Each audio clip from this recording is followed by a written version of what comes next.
Woohoo! Woohoo! We need some patriotic music. It is our 4th of July show, our Independence Day show, live from uh, Philadelphia. Well, that's a lie, but that sounds like, as good as anything. I want to welcome you guys today.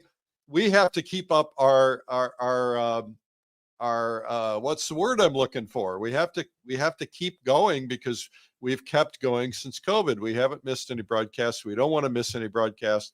So yes, today, right here, I've got my little T-shirt on, and I have my red, white, and blue bathing suit on underneath, and my flip flops. And I'm going to go jump in the hot water, have some hot dogs and some potato salad, and go to the 4th of July parade and then the fireworks on the lake tonight. So, welcome to the 4th of July extravaganza. All right. So, today, because we cannot make any U.S. citizen work on the 4th of July, except for our producer, Amandine, and myself, we have a foreigner, a darn foreigner, Lynn Diefenbach, all the way from Australia. Come on, Lynn, join us in our 4th of July celebration. Hey. Happy 4th of July, everyone. Yes, I'll work today just for you. Yeah, well, that's really nice of you to give everybody a day off and to step in. And today you're going to be doing a floral painting in pastel. And tell us a little bit about what you're going to do. Yeah, so I will be working in pastel, and I'm going to be doing, this is a foreigner too. This is an Australian native flower called a macrocarpa. It's a type of eucalyptus. And it's something that's quite, when people look at it, the flower, they think, oh, I'll never take that on. I'll never paint that. But I'm going to show you an easy way of approaching it, looking at broad shapes and then cutting them up into smaller shapes using my negative and positive strokes. All right. So are you primarily a pastel painter, or do you paint in other mediums as well? I paint in oils as well. You can see do. an oil. Yeah. Oh, yeah. I see you back there. Okay. That's lovely, by the way. Quit bopping around. You're making me nervous. Hey, I know, Lynn, I know. I'm just trying to work out which way to duck. What was first, oil or pastel? Oil. Okay, yeah, I was an oil painter only in a landscape painter only for very, very, very long time, very successfully. And then I decided to experiment in pastels, and I rediscovered my love of portraiture, figurative genre. And then I went at flowers, and now I go back and forward between portraits, landscapes, seascapes, flowers, you name it, I paint it. All right. Well, I don't want to diminish anything that you've done in your career, certainly, and you've done amazing things. But I have a theory, and I'd like to test this theory on you. Yeah. So my theory is that there are a lot of people out there who would love to learn to paint, but they don't believe that they have it in them because they have this misperception that you have to have talent to be able to do it. And I think that probably, not that it's easy, nothing is easy, but probably the best place to start would be pastel, because you don't have to learn how to mix colors. You know, we all played with crayons when we were kids, and these are like much more professional, glorified crayons. And again, I don't mean to diminish that. Well, how do you feel about that? Am I making you mad? No, no, not at all. Yeah, no, I totally agree. I went from oils back and then went into pastels. I firmly believe pastels are the easiest medium. It's not so much because you don't have to mix. Of course, you do mix your colors on your paper rather than mixing on your palette to begin with, but you still have to understand your color relationships of how to get, you know, a purple out of a red and a blue and what sort of purple it's going to make. But I do believe that pastels are a good starting point, also because they're a drawing, painting medium combined, as is oils too. Of course, you're using your brush as your drawing tool in oils, as well as you don't have to dip in strokes. any oils. You don't have to clean your brush. You don't have to go through any of that. Exactly. Yeah. Hey, and there's no waste. There's no waste, because any dust that falls, you can gather that dust. Any broken bits, you can keep them. And then you munch them all up, you crush them all up, and you make new colors. It's just, you know, I ended up with all my little broken pieces. I ended up with 60 new sticks of pastel out of my broken pieces in colors never to ever be repeated, because I don't know how I got them. I just chucked all the leftover bits in. But here we are. Here's one of my new little lovely blue-green creations. That's going to be so helpful. Maybe if we have a little time, since it is the 4th of July celebration, maybe you could tell us towards the end of the broadcast how you actually do that. You don't have to show us, but maybe you can tell us, okay? Yes. Well, I think I'm going to retire my spinner here and save it for the fireworks. But in the meantime, why don't you go ahead and get started teaching? Yep, will do. All right. Alrighty. All right. I think this is a very appropriate subject for the 4th of July, like it's fireworks, really, the macrocarpa. I've made a start on it. Now I'm working on Luxe archival paper, which is a white paper, heavily sanded. It allows me to apply a lot of pastel onto the surface, so I can really paint with my pastel. I can build up layers and levels of color. I've got to, and I did the drawing with a pastel pencil, and I've used the grid method just to be able to place everything in their place. I only use the grid method for florals. I don't use it for portraits or anything else. But because there are so many little angles and shapes and changes on a flower, that it's helpful to do bite-sized pieces of information in your drawing. So I've used a pastel pencil, and I've drawn in a basic shape with some basic tendrils. Then I've got to undone the background, because I want to focus, for the time that we've got, on this central portion here. And how do we deal with something that looks incredibly complex, but I want to simplify it for you? And I spend a lot of my waking or my sleeping hours, if it is a sleep. No, I'm not really asleep. I'm thinking on, when I look at complexity, what's the easiest way to suggest that complexity? How am I going to do it? How am I going to make it easy? So this is what I've come up with. Before getting to busy blingy bits, all of the tendrils. Did you say busy blingy bits? Yeah, busy blingy bits. All right. Like the things that are spinning on your head. Busy blingy bits. I want to get to creating the whole form, the shape, the form underneath first. And that's what you should always do, even if, you know, you were doing a shirt that has patterns on it. Do the forms, the folds first, the shape underneath, and then put the patterns on. It's a much easier way of working it. So here we are. I'm going to get a lovely darkness around this area here, where it is darker. So just whack it all in. Wherever it's coming up from underneath is going to be darker. And I know that there's green coming through underneath, but I'm not going to worry about that right now, because I can always cut that back in after the event. But what I want to do, first of all, is just to establish a rounded shape. And these are all quite dark. This is called a soft pastel, is that correct? Yeah, this is a very soft pastel. Okay. This is all soft pastel, yeah. Often the only time I would use a harder one or a pastel pencil would be for the drawing. Although if there's a color that I like and I need to use, well, I'll use it. And if it's the right value, so on and so forth.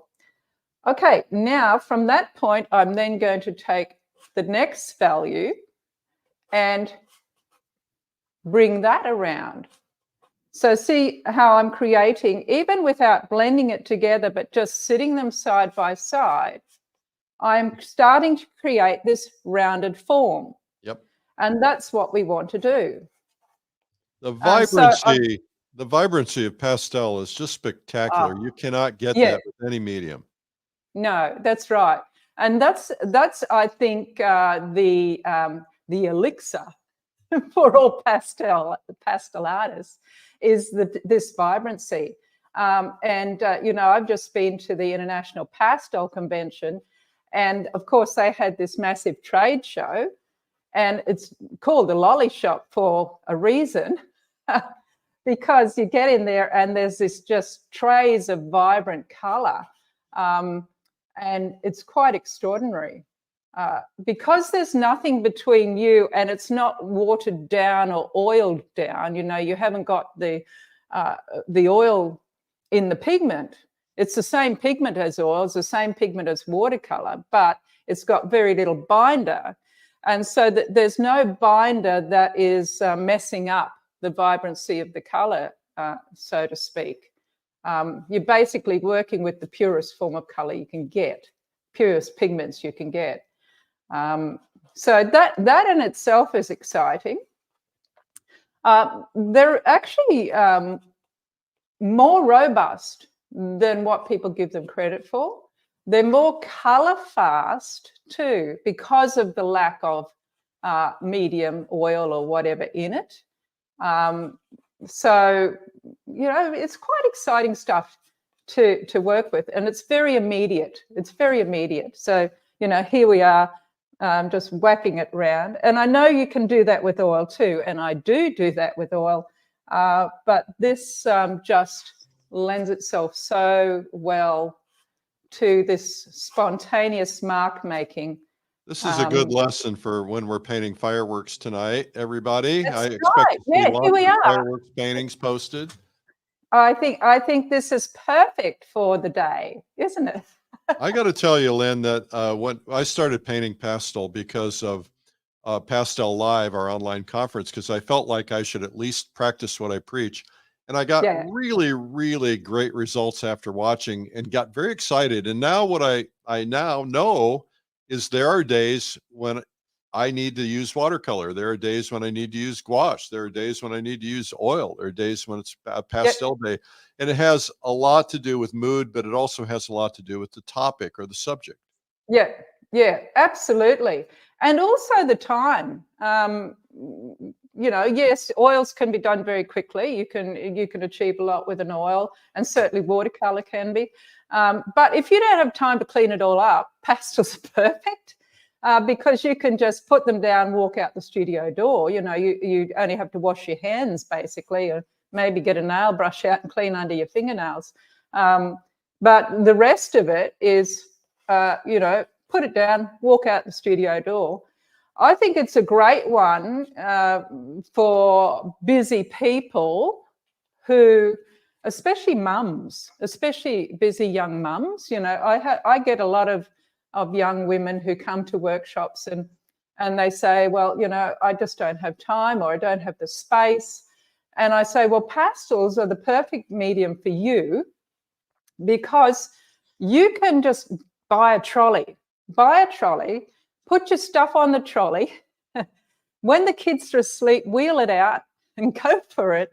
And then when they wake up, you've just got to wash your hands, put your trolley away, and you're right. You know. Now you did that, right? You were an artist while your kids were young, right? Well, I was an artist. Yeah, when the children came along, I decided I was going to become professional. You know, just because I had nothing better to do. No, no, just because I'm a bit of a masochist, really. But no, that's what I did. I became professional when the children came along. But I was fortunate. I painted on the dining room table for a very, very long time.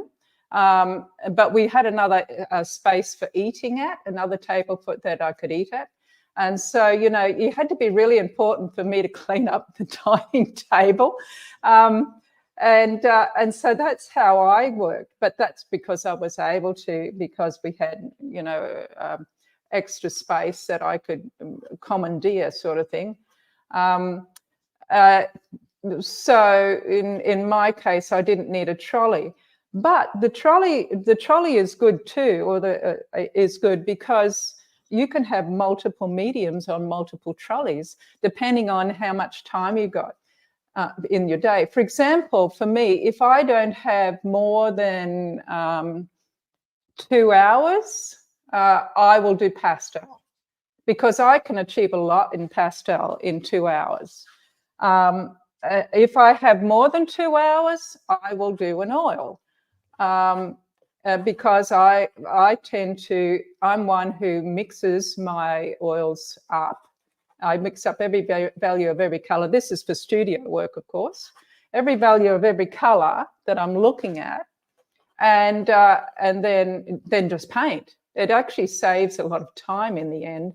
And if I'm working on a great big piece, that means that I can consistently mix that same sort of color every day for weeks on end, you know, which I find very, very helpful.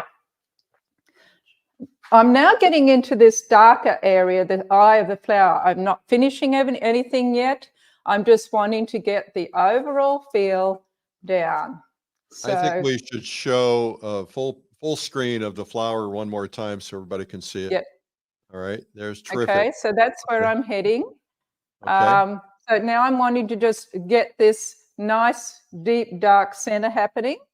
And I'll grab another color wherever it went to. It's gone. Oh, well, we'll try this one. Try that one. Okay, so I'm going to get some strong orange in here. If you guys are just tuning in, this is our 4th of July spectacular. Because we didn't want to make anybody work on 4th of July in America because it's a holiday. Lynn Diefenbach is in Australia, and so we're making her work. Yay. I like to work. This isn't work. This is fun, actually. just mucking, what I call mucking around, Eric, mucking around. Yeah, just make sure you're fun. using the M. Yeah. I mean, painting is so much fun. It is sometimes hard work, of course, and certainly as you are learning, it can be frustrating, terrifying, and all the rest of it. But if you invest time in anything, you get that absolute joy out of it. But you do have to invest time. There really isn't any shortcuts to understanding. After watching Pastel live the first year, and then the second year as well, but when I watched it, I pulled out those pastels, and all of a sudden I was able to get results that I didn't expect I could get. I was blown away. It just comes so naturally because of our hand-eye coordination. Yes, yes. It's very much it's a very tactile medium, pastel. And it's very instinctive. I feel, that it is easy to do because you're not dealing with slime, for one thing. Slime. Slime. So that's the new name for oil painting is slime. For oil painting, the slime. What did you call us the other day? The dusties or something, slime and dust. You're dealing with dust instead. Slime and dust. Yeah, that's going to be our new conference, Slime Live. Yeah, well, you're not dealing with sliding around with your brush, and things that a little bit less like I put it down, it stays there. Whereas watercolor, you put it down, it just, you've got to let it be watercolor, let the water take it everywhere. And with oils, you put it down, and then you put something next to it, and then you've got these two slimy things that are going to integrate. And you need a little bit of control. Not that I'm saying that oils is hard or anything, except with some practice. But the beauty of doing things like Pastel Live and Realism Live and Watercolor Live and Acrylic Live coming up. I was talking with Amandine. Oh, did I? No, no, did no, I? It's okay. It's not a secret anymore. Yeah. Oh, good. And the beauty of that is that everyone is getting front seat to seeing these people who have all of these skills, who've spent years at the easel and are giving you shortcuts of understanding. And that's what, when I started into pastel, I knew nothing about pastel. I'd been doing oils for such a long time. I sold my first oil when I was 12 years old. Did I tell you that, Eric? Yeah. Because I had a family heritage of artists and craftspeople, so it was just the done thing that, you know, you did something creative. And so I sold my first oil when I was 12 years old. And all I ever wanted to be was an artist. But so I just went into oils because that's what I knew. I didn't really know anything about pastel. Now, see what I'm doing? See this magic brush? That magic brush there? That's my magic brush. And this is another thing with pastel. Now, this is, I regard as my brush. My fingers are my brushes, and as well as my pastels are my brushes. But when I want to feather them together, I could do it pastel over pastel, but I find, well, here's my brush and I just pull them together. But you've got to have enough down to be able to do that. In other words, you've got to have enough coverage over the paper, enough pastels, all of the colors in place to be able to do that. Because otherwise you just bleed anyway, because this is really sharp paper. And it will. How do you deal with, what if your fingers you've got dark on it or something? Does that make it tougher to blend, or does it pollute the color? No. Now, see that's a dirty finger. I'm cleaning it on a piece of paper towel. It still looks like a dirty finger, but it's not. Okay. Well, it is if I was going shopping. Yeah. But as far as painting goes, no. Don't put your finger in your mouth. No putting your fingers in your mouth. But it's clean because it doesn't have loose pastel particles on it. Right. As long as it's not, you know, I don't have loose active particles on my finger, I can just pull that together like so. Okay. I get so inspired watching you. It's fun, isn't it? It's so much fun. Yeah. This is also, my finger is not only my paintbrush, but it's my sculpting tool. Now I've applied the pastel sculpturally, but now I'm also blending sculpturally. So I'm thinking form, I'm thinking, you know, how am I going to create this into this rounded shape? So I'm pulling out the base, I'm bringing over the mid, I'm getting into the light. And so that works really, really well. Now I've got a good base to come in and start chopping up and chopping through with my negative and positive spaces. I've basically almost covered the white, but I've got it to a point where I can start sculpting back and forward. So off we go. I'll get my red first of all. No, I might get a pinky color, I think. All right, and so I'm looking at all the funny little tendrils that are on my shapes, and I'm using more than one value too, and a number of colors, because of course we want some parts to come up and over. So therefore the area closest to the light will have a lighter color on it, the highlight. It's a funny thing, you know, I only recently realized what a highlight the word highlight was actually describing, and it actually describes the area that's highest to the light. And gee, that makes, you know, people get really carried away with highlights. They go blingy, bling, bling, bling, bling, bling, put blings everywhere, and all of a sudden you've got no highlights because they're all speaking at the same volume of value. Instead of thinking, oh, well, what's closest to the light, highest to the light, what am I going to describe as a highlight? And doing less is more is always a good option, a good idea. So don't put highlights everywhere.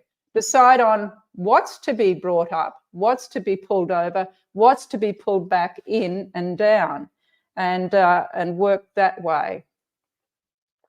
So the highlights of describing a highlight as that which is closest to the light is very, very helpful, especially when you're making curved shapes. You know, what is highest to the light? In this case, the knuckle will be pulling up. Well, that'll help by lightening that. That will pull it up towards the light. So using light wisely is a very good thing. I'll get a couple more reds in here. We'll make it really, really bling and sing. Bling and sing. Bling and sing. All right. Taking feathery bits, cutting in, taking under. Oops, broke my pastel. Doesn't matter. I can make a new one. People always get distressed when they drop their pastels, and I say, oh, look, you got 50 now instead of 5, instead of 1. You can make a new one instead. Don't be discouraged. It's all right. I'm just itching to get mine out and play with this. This is so much fun. And you can make a fine, people say, how do you make a fine line with those clunking great big things? It's to do with the pressure of your hand. So I can, I often, as with a brush, you know, if you start at the bottom and lift your hand up, you're going to make a lighter and lighter mark. And that's exactly the same with pastel. First here, I'm using a slightly harder pastel just at this moment, just to get in that, only because it's the right color more so than anything. But I'm now picking up a softer pastel and taking it over. And I can still do a fine mark. And if I don't do a fine mark, I can always go and get my green back, the color behind, and chop it up and make it finer. So there's more than one way to do it. As with any media, using your negative and positive spaces is just as gives great liberty for what you can achieve. I'm going to pull that part forward and up and over. And let's get on to these little guys here. Up and over, up and over. So this is where I start to break up that edge, and I can even just deepen and darken a little bit more. Change of temperature, change of type of color. I'm making this slightly more brown just down in some of those deep areas. But see how we're starting now to see these tendrils coming up and over because of using a cutting back in a negative shape of shadow against those positive tendrils. So let's gather some together here. Often with these dotty body splotty things, I tend to draw the dots first, the little pollen shoes, what I call pollen shoes, the little spots of pollen.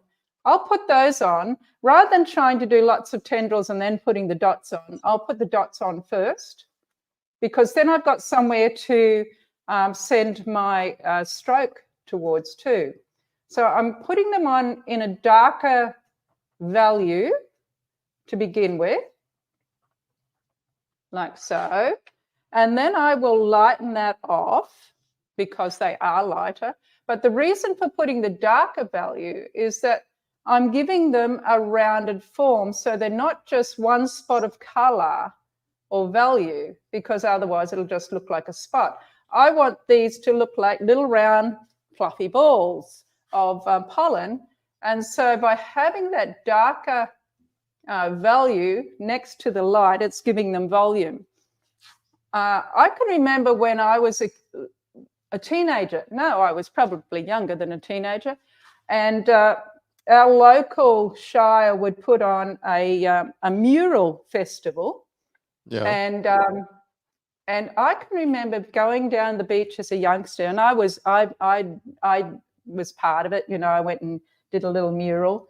But I saw the older teenagers one of their works, and there was this. It was of a tree, and the tree looked three-dimensional, and I just stood in front of that tree for ages, looking at it and thinking, how did they do that? You know, as a little kid, being overcome by the power of value relationships to create form and create that sense of reality. And I then that's all I wanted to do, was to make trees look three-dimensional because of that experience. So, like funny things that trigger us, hey? You read about people standing in front of whatever painting of whatever century, but I stood in front of some teenage kid's tree and thought, wow, that's just amazing. It looks so real. And so that's what I set out to achieve. Pulling, pushing. Now I can get on some light from to connect some of these back in. It can be lighter than that yet, but I will go this much first of all. Breaking up.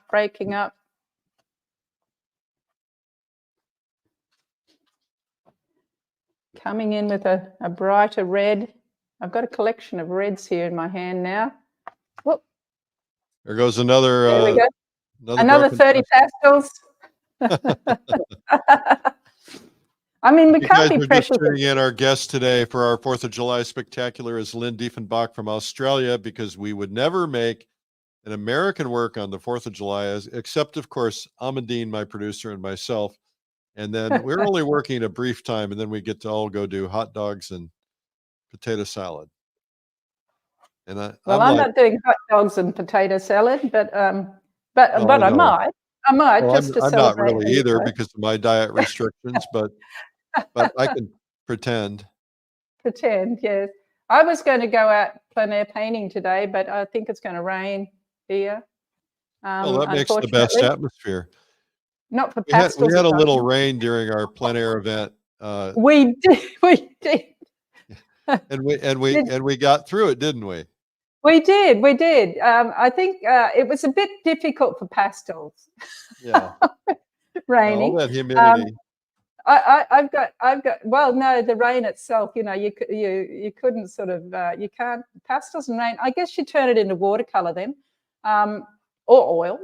But I have a wonderful photograph of my set of pastels.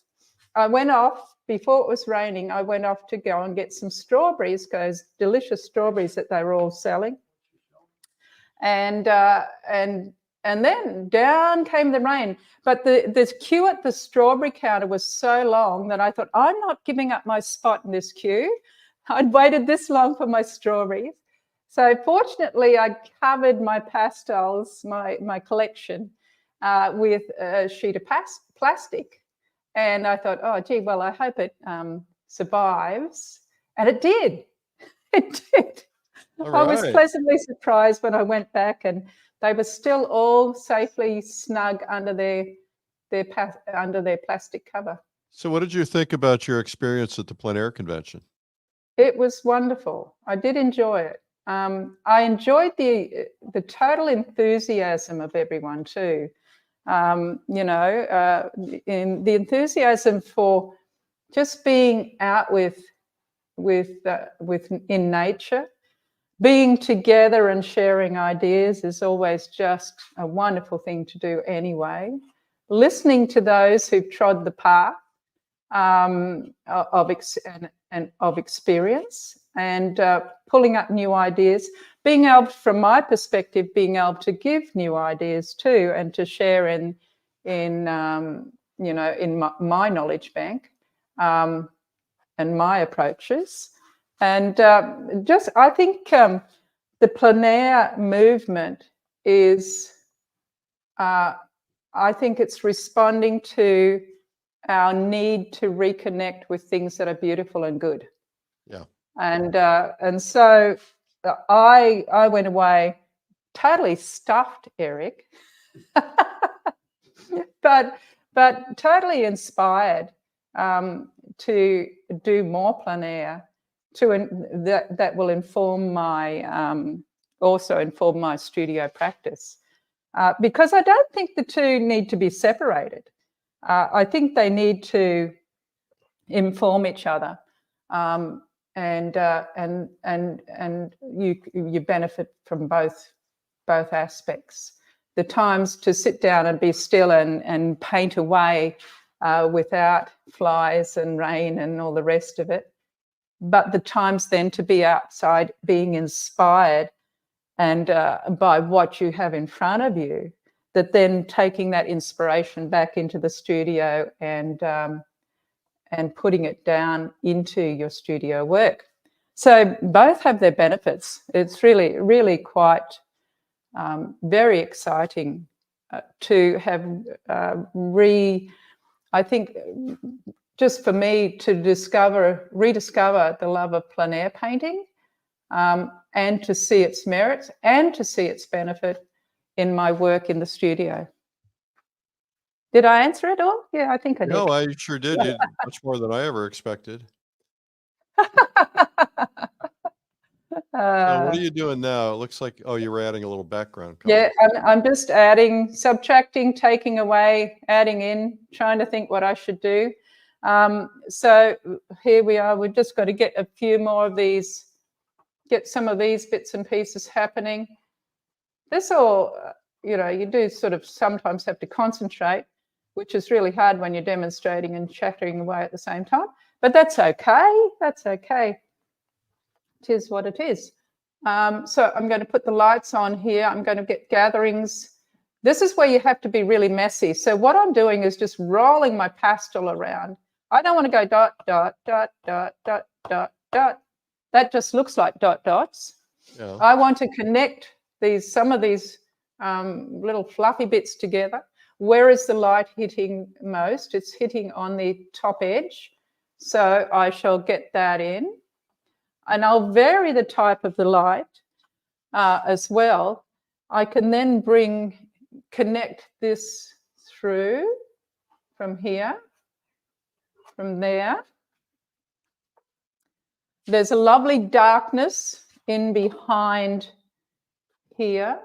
So let's just darken and deepen. I might go brighter, actually, brighter rather than that was too grey of a colour.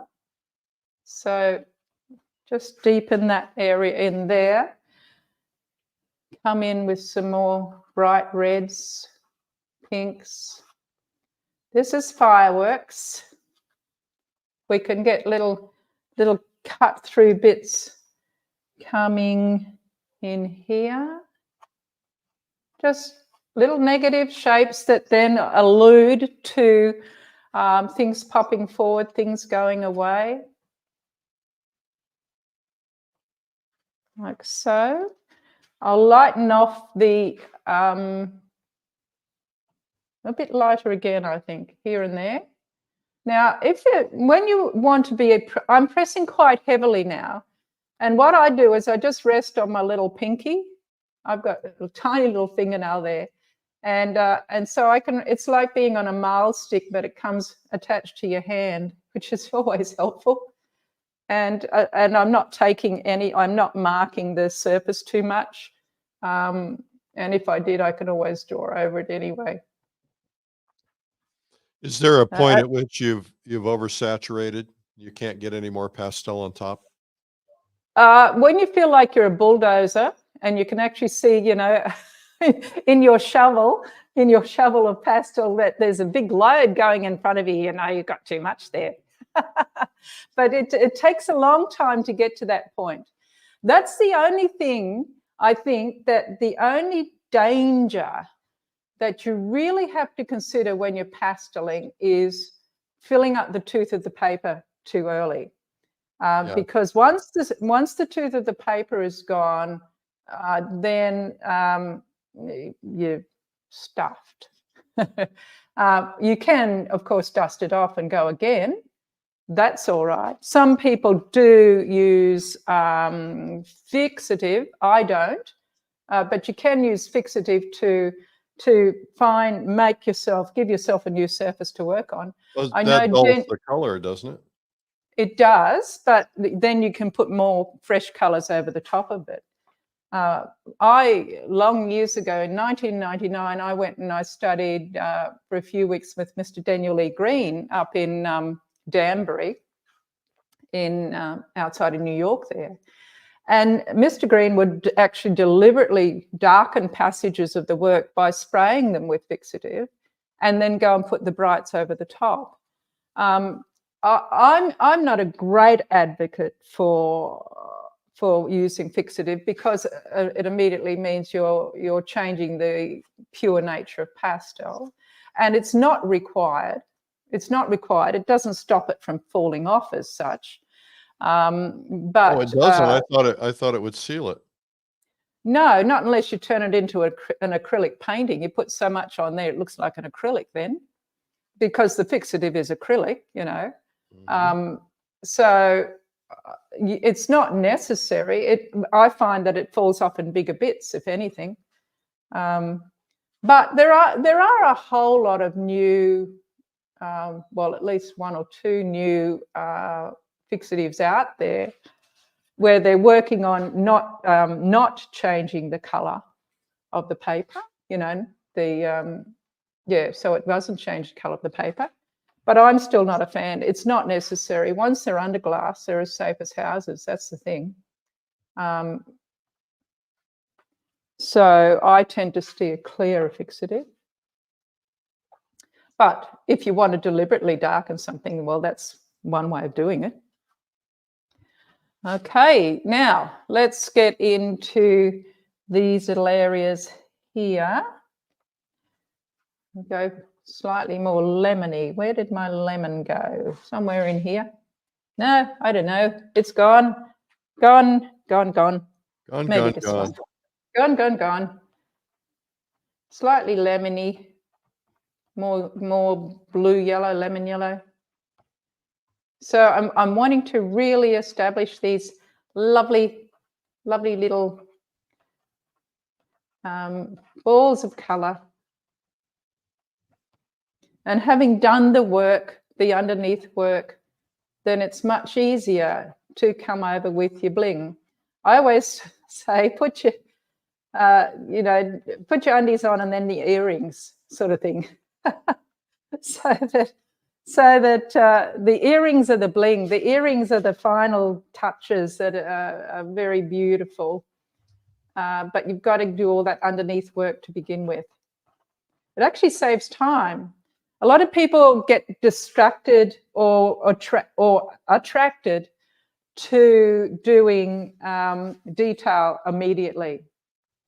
You know, it's sort of like it calls to them, come on, let's do the detail.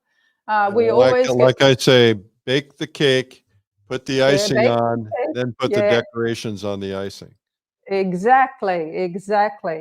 Because it takes too long to do a whole lot of detail and get a shape out of a whole lot of little bits and pieces, you know. Whereas by doing the broad shapes first, then you've got a good foundation to then hold the blingy bits on top, hold the earrings. So this is just more of the same sort of thing. And it's, you know, a lot of painting can be, especially on florals, you get into this rhythm. You find out, I sort of visually pull it apart to see how it's put together. And then I put it back together in all the little line value color edge. And you do find these rhythms, the way in which there's a certain order and rhythm in the natural world. And so I look for those rhythms, and then I start to do it in my hand, you know. I can remember I was over in Uganda last October. You get around. And yeah, I do. I taught in Switzerland for 10 days, and then I taught in Uganda for 10 days, you know, straight on after each other. And when I was in Switzerland, I seemed to have time to find the rhythm of Switzerland. I could fit, you can feel it in the land. And I immediately started getting the rhythms down and through my stroke, a rhythm through poetry, like poetry just fell out of me in Switzerland. And it was just amazing. And I got to Uganda, and we were so busy running around looking at animals that we didn't have time to stay still long enough to hear the rhythm of the land. Yeah. And it wasn't until I got to a point where I had to be still, and we weren't running around finding the animals. And then I heard the rhythm of the land, and it was like the boom, boom, boom. And it was when one of our members, one of the students, had a birthday, and the men of at the place we were staying made her a cake and came out, and they were singing in like the native chant, "Happy birthday, happy birthday to you," and their smiles were as wide as the sky, and you felt the joy of the place, and it was like, there's the rhythm, there's the heartbeat of Uganda, and like it was like a dam wall was broken, and all of a sudden all of this rhythm came out in my work because I could hear the rhythm of the land. Yeah, very interesting. And it is very interesting, and I think that's the beauty of en plein air, is because you're sitting still and you're actually listening, you're looking, listening, feeling. All the senses are heightened, so you're likely to hear and see the beauty and the rhythm of the land in front of you. And that can translate mightily into your more set work of in the studio as well. Before I started plein air painting, I was a photographer, and Yeah. I would travel across the world to go to a place. I'd spend 10 minutes there, get the shot, and then move on. And when I started painting, I used to think, oh, these idiots, they sit around and picnic. And then when I started plein air painting and realizing how much you absorb by standing there for 2 or 3 hours, and how you really get a feel for, like you say, the rhythms of the land, the lay of the land, and the experiences that go with it. So I instantly fell in love with plein air painting. Yeah. No, there's so much to be said for it. But there's so much to be said too for studio work. Yep. I love to come into my studio, like, because I'm away so often. It is such a treat to come home to my studio and settle myself quietly in front of my work, and it becomes that meditative time of worship for me, of realigning myself, resettling myself, listening carefully. For me in my Christian world, listening carefully, and a time just coming aside and being still. So that is incredibly invaluable, and it's a restorative time. You need both. We're very excited, by the way, about your new video. And if we can just take a quick break, I want to play that for everybody. It's a brand new video called Floral Secrets, and you go into a lot, even more depth than you've done here. Amadine, will you play that?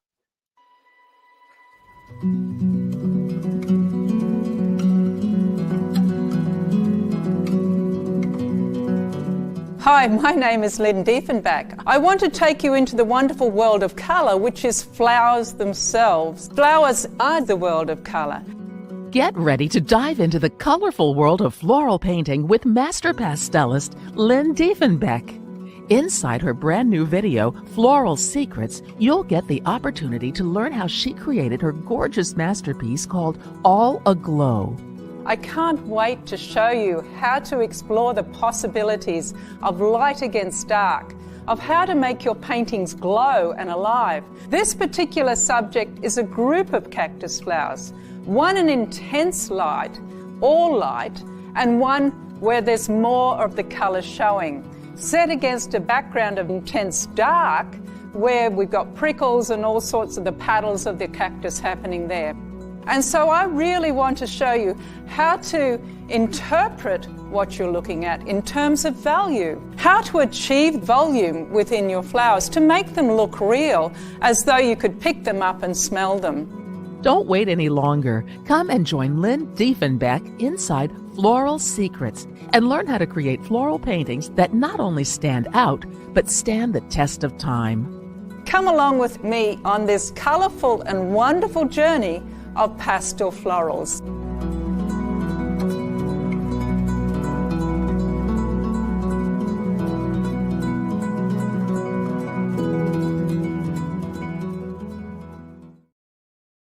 Just learning the how you do the water droplets is worth the video in itself, Lynn. It's so spectacular. Congratulations on that. I know we've been working on that for months.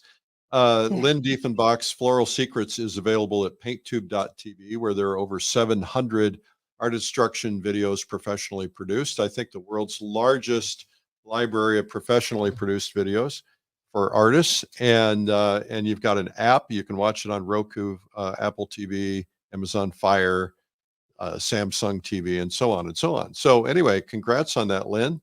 Very excited. Oh, thanks so much, Eric. Yeah, no, I was truly honored to be able to do that with you guys. And it even sounds exciting to me when I listen to it. It's so funny, isn't it? You don't realize what you sound like or how you come across, but no, it was a thrill. It was a thrill to be able to do that. And, you know, I look forward to doing more someday when I. Oh, we had a lot of fun together in Austin, Texas. We spent a whole weekend together before your shoot and got to go down to Fredericksburg and see some pretty cool places. It was fun. Yeah, there's so much to see everywhere in the world, really, isn't there? Yeah, absolutely. Yeah. Now back to here. All I'm right, just squatting and dotting along. 6 minutes left. Hey, how many minutes left? 6. 6 minutes left. Did you want to look quickly at how I go about making my pastels, or do we want more fireworks here? I think you can see where it's heading. Yeah. Here, and then show us. Well, let's ask people in the comments. Do you want her to show you how to make pastels, or do you want to have her keep working on this? I think they got the idea of this. It's looking like they want to learn how to do pastels. Okay. All right. I'm surprised anybody's even watching today, 4th of July and all. Yeah. Now, here we have, obviously I'm not going to do it because I haven't got it all set up. But here I have a bag of, Ken's going to change around. A bag of, this way. Yeah. A bag of green rubbish, broken bits of pastel. Yeah. In this one, I try and keep them, I have all these bags set aside, just the plastic sandwich bag things. And in there, I've got basically all yellow-green bases to my pastel. So like that kind of color. So you collect them, you keep baggies with the different color chips? Yeah, more so in just the type of color. So I'm looking at these greens in terms of a yellow, more of a yellow-based green to that. Right. I do have some darks in there as well, darker value, but there's still, this is only a wee bit, they're still leaning more towards the yellows than a blue. And then I'll have a bag of blue greens with all the values in from, not the real lights. I keep the real lights separate and the very, very dark ones separate. But the rest of them, I just chuck them all in together this fine weather. So that bag there, that bag there. All right. That quantity in there will make about, I reckon, 10 new pastels of about an inch long and a nice little cylinder. So what I do then is I partly seal it but leave a little hole still open, because then I'm going to get one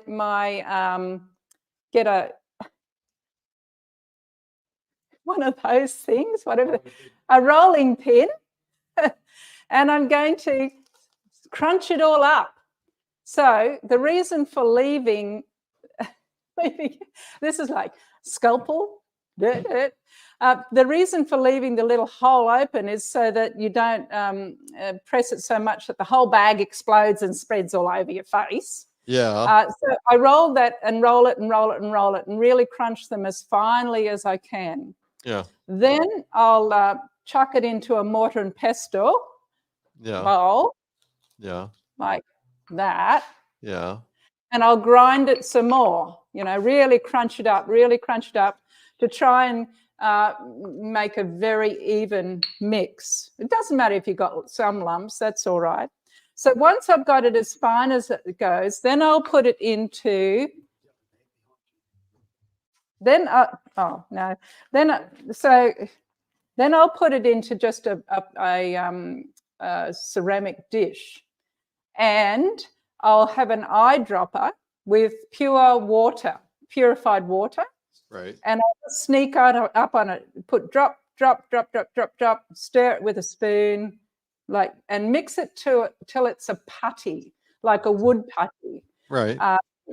And then once it's into wood putty, don't make it too sloppy. There's nothing worse. The first one I did, I made it really sloppy and I had orange everywhere. And Ken says, "Oh, we should photograph this." I said, "We should not."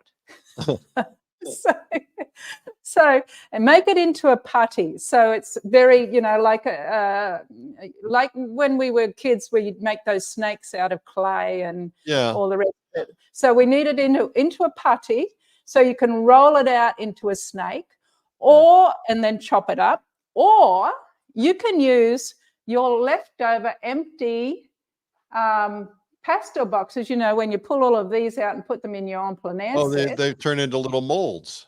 Yeah, you can put it into that and just flatten them all off. And that's where this guy came from. See? Oh, really? Yeah. So you have nice even ones. Or you can just cut your snake up and tap the ends so you don't have ridges on it. Literally you can save yourself a lot of money because you end up with all these new pastels. Look at this purple one I made the other day. Here's a round one. Nice. And you can make the most wonderful grade off colors. So the only thing that holds them together is the water. Is the water, because they've already got binder in them. All right. From the broken bits, you've already got binder in them. So you don't need any more binder put in. If you put more binder in, you'd end up with a very hard pastel.